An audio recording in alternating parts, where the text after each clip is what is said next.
Shout out sa mga budol. Ayan, shout out sa mga hacker na walang magawa sa buhay. Sila yung mga tao na salot sa lipunan. Sila yung mga latak sa lipunan na nandito pa lang sa mundo ay sinusunog na ang kaluluwa sa impyerno. Nako, mag-ingat kayo mga lods, mag-ingat kayo sa mga tao na ito.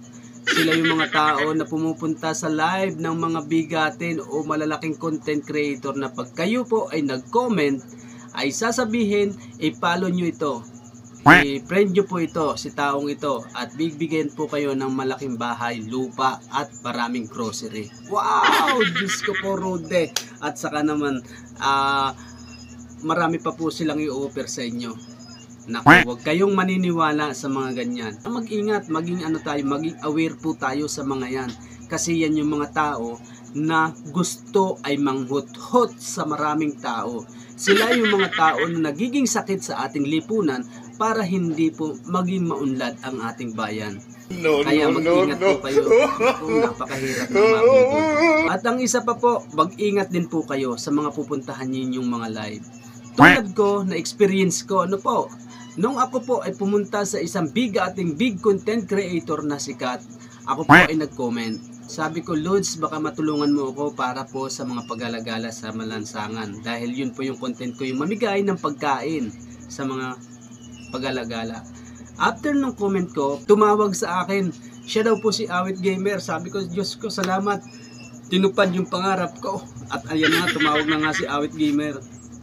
Hindi ako naman po, tuwan-tuwa. Maya-maya hiningi na po yung aking GCash. Pagkabigay ko po ng GCash number ko, tumawag uli siya. Sabi niya, ibigay mo sa akin yung notification na dumating sa iyong number. Dahil ang GCash po, ang bangko po, yung pera ko, ay nasa private account. Kailangan po namin yan. Aroy, sabi ko, nako, budol ito. Dahil kung hindi ka talaga aware sa mga ganito, mapapaniwala ka talaga nila. Paniwala ako nung una, pero nung sinabi niyang akin na yung GCash, yung notification number, nako, sinabihan ko talaga siya. Dapat kayo ay magtrabaho ng marangal. Maghanap buhay kayo at matakot kayo sa Diyos at maging patas ang laban ninyo. Nagalit, sabi sa akin, hindi ba ikaw naniniwala na ako si Awit Gamer? Ikaw na nga tinutulungan, ikaw pa ang masama. Sabi niya. Sabi ko, sige po, kung kayo nga po si Awit Gamer, nasa live po siya. Ipakita nyo po, nakausap nyo ako. Ipakita nyo po sa live. Agalit sa akin. Ako daw yung tao na humihiling pero hindi ko gusto yung ibibigay sa akin. Naliliitan daw ba ako sa 10,000? Sabi sa akin.